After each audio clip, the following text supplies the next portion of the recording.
அத்தியாயம் 14. இதுவும் அதுவும். ஒவ்வொரு உயிரினமும் தன்னை நான் நான் என குறிப்பிடுகிறது. நான் ராமையா, நான் கிருஷ்ணய்யா, நான் சீதா, நான் ராதா. தன்னை குறிப்பிடுவதற்கு ஒவ்வொருவரும் நான் என்பதை உபயோகிக்கின்றனர். பறவைகள், விலங்குகள் மற்றும் உயிரினங்கள் பேச முடிந்தால் அவையும் தங்களை நான் என்றே குறிப்பிட்டிருக்கும். இவற்றைத் தவிர மலை உச்சிகள், மலைகள், மரங்கள் கூட தம்மை நான் மலை, நான் எறும்பு புற்று, நான் மரம் என்று அவற்றால் பேச முடிந்தால் அறிவித்திருக்கும். சிறிது நேரம் இதை பற்றி சிந்திப்பதில் செலவழித்தால் இந்த நான் என்ற அறிவிப்பில் ஒரு பெரிய மர்மம் புதைந்திருப்பது தெளிவாகும். இறைவனை காட்சியாக கண்ட முனிவரும் அதை உபயோகிக்கின்றார். கடவுளும் கூட தன்னை அறிவிக்கும் போது நான் என்று அறிவிப்பதாக சொல்லுகின்றனர். அப்படி இருக்க யார் இந்த மர்மத்தை ஆராய்வு செய்கிறார்? அப்படி துணிந்து ஆராய்வு செய்தவர்களில் எத்தனை பேர் மர்மத்தினை அறிவதில் வெற்றி கண்டுள்ளனர்?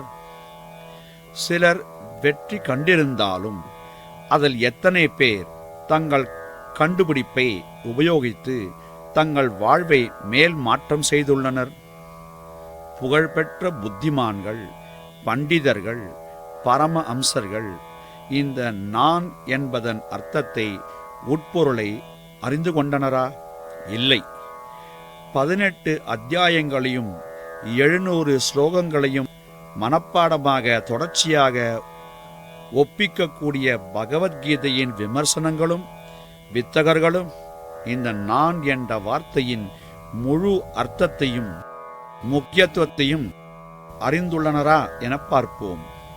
கீதையில் ஸ்ரீ கிருஷ்ணரின் அறிவிப்புகளான அகம் மோக்ஷ இஷ்யாமி, நான் உன் பழி பாவங்களை மன்னித்து விடுகிறேன், மாம் ஏகம் சரணம் பிரஜ, அடைக்கலத்திற்கு நான் என்ற ஒன்றிடம் வா, க்ஷேத்திரங்களும் சாவிமாம் வித்தி, களத்தை அறிந்தவனாக என்னை அறிந்து கொள். இன்னும் பலவற்றில் அவர் தன்னை நான் என அறிவிக்கின்றார் இல்லையா? அதனால் இந்த நான் என்பது எங்கு உள்ளது? எல்லா ஜீவாத்மாக்களின் அறிகுறியும் அடையாளமும் ஆகும். அதற்கு அளவற்ற உருவங்களும் தோற்றங்களும் உண்டு. ஜபமாலை ஊடாகச் சென்று மணிகளை ஒன்றிணைக்கும் நூல் போல் அது உள் நுழைந்து எல்லா பெயர்கள், உருவங்கள் ஆகியவற்றை ஒன்றாக இணைக்கிறது. பெயர்கள், உருவங்கள் மாற்றம் அடையக்கூடியவை ஆகினும் நான் ஒரு தாக்கமும் இன்றி இருந்து கொண்டிருக்கிறது. தெரிய வேண்டிய எல்லாவற்றையும் புரிந்து கொள்வதற்கு எங்கும் உள்ள இந்த நான் என்பதை தெரிய வேண்டும். அதை தெரிந்தவரை ஜெகத்குரு, அதாவது உலக ஆசிரியர், விஸ்வகுரு, அதாவது எல்லா உயிரினங்களுக்கும் ஆசிரியர், சத்குரு, அதாவது பின்பற்ற வேண்டிய குரு என்று அழைப்பர். உடல் என்பது ஒரு பாத்திரமே, மேல் உரையே. அப்படி இருக்க புறத் தோற்றத்தில் உள்ள பேதங்கள், செல்வநிலை போன்றவற்றை ஆதாரமாக கொண்டு வேறுபாடுகள், தனிப்பட்ட மதிப்புகள் முதலியவற்றை ஏற்படுத்தி சிலரை தொடக்கூடியவர் என்று மென்மையளித்து சிலரை தொடக்கூடாதவர் என்று பழிகூறி நிந்தித்தனர். சிலரை உயர்ந்தவர் என்று உயர் வகுப்பு ஏற்படுத்தி மற்றவர்களை தாழ்ந்தவர் என்றனர். புத்தி கௌரவத்திற்கு உரிமை கொண்டாட முடியாது. சௌகரியமாக வாழ்வதற்காக, சம்பாதிப்பதற்கோ பணம் சேர்ப்பதற்கோ படிப்பு என்றால் அவர்கள் பண்டிதர் என்று உரிமை பாராட்டி கூறிக்கொள்ள முடியாது. தர்கிக்கும் பாண்டியத்தில் திறமையும் சிறப்பும் பெற்றிருப்பதை கௌரவத்திற்கு தகுதி என்று கொள்ள முடியாது. நிஜமாக நான் என்ற வார்த்தையின் அர்த்த புஷ்டியை ஆராயும் போது மிக உயர்ந்த இறை தலைமையிடம் அது உங்களை அழைத்துச் செல்லுகிறது. அது நீ, அது நான் நானும் அதுவும் ஒன்று. இதுதான் மிக பெருமை வாய்ந்த வேத வாக்கியம் ஆன தத்துவமசி, அது நீதான் என அறிவிப்பது. எல்லா கல்வியின் மேன்மை மிக்க ஆலோசனைகளின் மையப்பொருள் அதுவே. வழிகாட்டி, உதவியாளர் முதலியவரின் உதவியின்றி தானே செய்யும் விசாரணை மூலம் பெரும்பாலான மிக படித்த பண்டிதர்களால் நான் என்பதில் அடங்கியுள்ள புனித தத்துவம் அறிந்து கொள்ள முடியாதது. உண்மையை அறிந்து உணர்ந்தவர்களும் அந்த உண்மையையே வாழ்வதற்கு ஆர்வம் கொண்டவர்களுமே வழிகாட்டிகளாக இருக்க முடியும். பாண்டித்யம், தர்க்கசாஸ்திரம், இலக்கணம் ஆகியவற்றால் அதை எட்டி அறிய முடியாது. ஸ்ருதிகள், ஸ்மிருதிகள் இந்த எச்சரிக்கைகளை விடுவித்திருப்பது கவனியுங்கள். ஒருவர் சாதாரண விதத்தில் நான் என்பதை பற்றியும் அதன் அர்த்தங்களை பற்றியும் அறிய விரும்பினால் அந்த இரகசியத்தை 3 வசனங்களில் கூறிவிடலாம். நான் விழித்திருக்கும் போது நான் பகல் வேளையில் பணிபுரிகிறேன், இரவில் தூங்குகிறேன். நான் தூங்கும்போது கனவுகளை அனுபவிக்கிறேன். இவ்வாறு பகலிலும் இரவிலும் பணிபுரிந்தும் அனுபவித்தும் நான் இறக்கிறேன். இந்த தனிப்பட்ட நபரின் அறிக்கைகளை நோக்கினால் இந்த வாழ்வில் அவர் பெற்ற அறிவை அவை ஆதாரமாக கொண்டிருப்பதை காணலாம். நான் என்பது தான் பிறந்தபோது ஆரம்பிக்கின்றது என்று அவர் நம்புகிறார். ஆனால் இந்த நான் பிறப்பிற்கு முன்பும் இருந்ததா? அப்படி இருந்தால் இருப்பது ஒன்றே எப்படி பிறந்ததாக சொல்லலாம்? இந்த எதிர்பார்ப்பை புறக்கணித்தாலும் அது எப்படி எங்கே இருந்தது? பெயர், ரூபம் இல்லாதது உடலில் இல்லாதிருந்ததா? புலன்களால் அறிய முடியாத நிலையில் அது இருந்ததா? அலை அலையாக இத்தகைய சந்தேகங்கள் தேடலில் ஈடுபட்டவரை தொடர்கின்றன. ஏதோ ஒரு பொருள் உயிரினத்துடன் நான் சம்பந்தப்பட்டதோ, ஏதோ ஒரு பெயர் உருவத்துடன் சேர்ந்து இணைந்ததோ அல்ல என்பதை தெளிவாக புரிந்து கொள்ள வேண்டும். நீங்கள் நான் என்பதன் அடையாளத்தை அறிந்து கொண்ட போது, நான் யார் என்ற கேள்விக்கு சரியான பதிலை பெற்றபோது, பிரபஞ்சம் முழுவதையும் அதனுடைய மர்மங்களையும் அடையாளம் கண்டு புரிந்து கொண்டு விட்டீர்கள் என்பதை ஞாபகத்தில் கொள்ளுங்கள். பிரபஞ்சத்தில் வரையறற்ற விஷயங்களை படிக்க வேண்டியுள்ள போது இந்த நான் என்பதன் அர்த்தத்தை புரிந்து கொள்வதற்கான அவசரம் என்னவென்று கேள்வி எழும்பலாம். பிரபஞ்சத்தின் இரகசியங்களின் புதிரை அவிழ்க்க ஒருவர் முயற்சி செய்யலாம். அல்லது ஜீவி, தேவன் அதாவது கடவுள் என்பதன் அர்த்தத்தினை கண்டுபிடிப்பதில் கவனம் செலுத்தலாம். பிரபஞ்சம் தனிப்பட்ட தெய்வீகம்.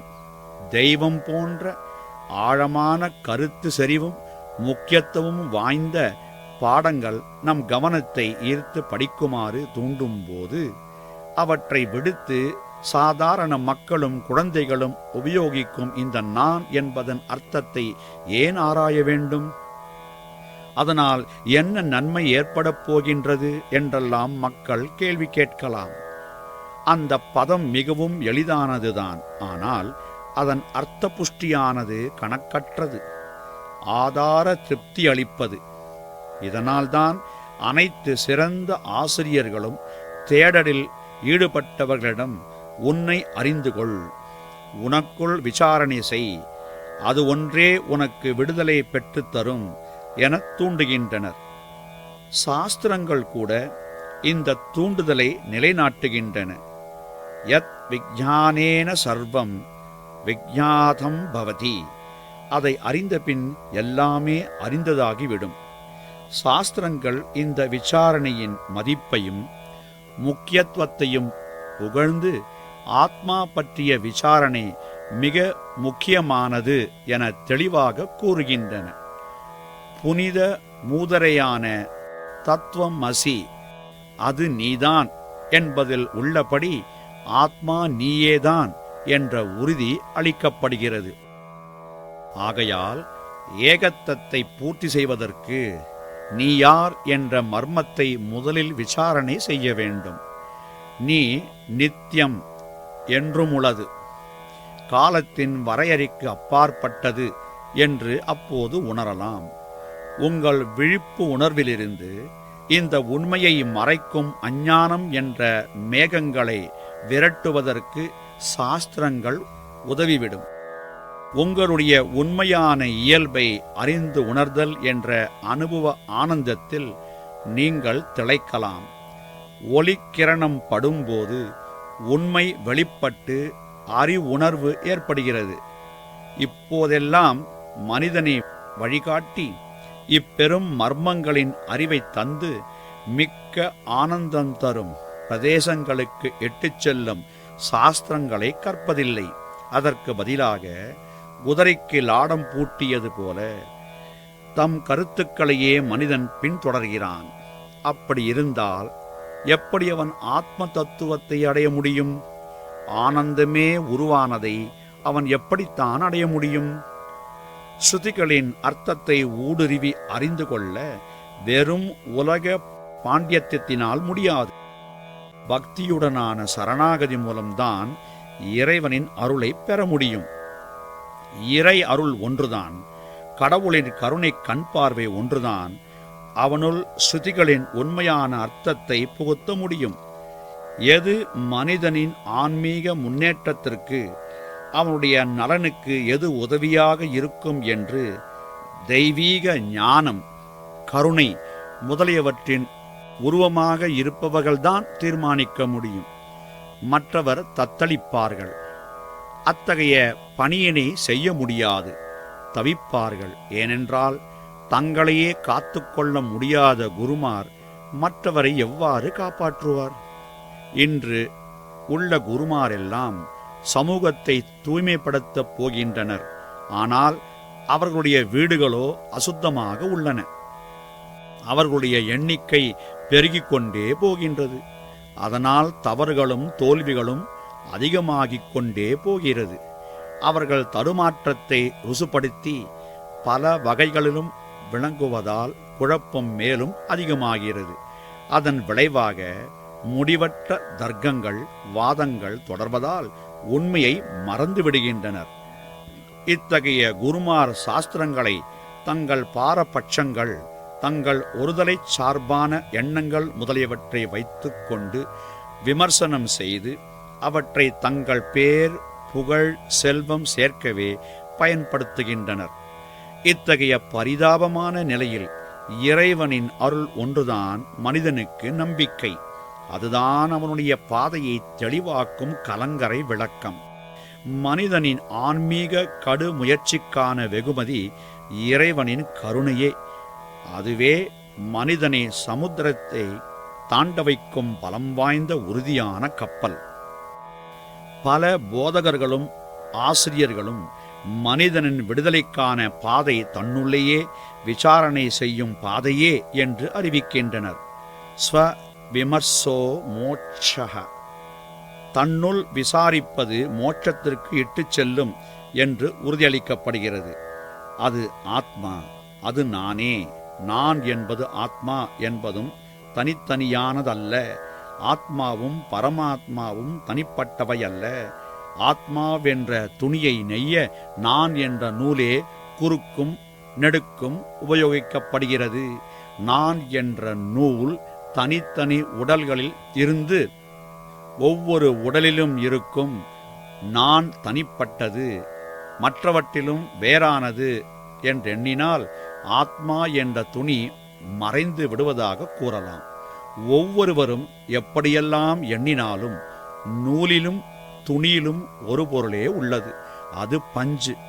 அதே போன்று பரமாத்மா தான் நான் என்பதிலும் ஆத்மா என்பதிலும் உள்ளது ஒரே உண்மை, பஞ்சு. அதாவது பரமாத்மா இல்லாவிடில் நான் என்ற நூல் வர முடியாது. நான் என்ற நூல் இல்லாவிடில் ஆத்மா என்னும் துணி இல்லை. இந்த மூன்றும் பரமாத்மா, ஆத்மா, நான் எல்லாம் அந்த மூன்றின் உருவங்கள், பெயர்களே பரமாத்மா. அந்த ஒரே ஆத்மா தெய்வீக ஆத்மா.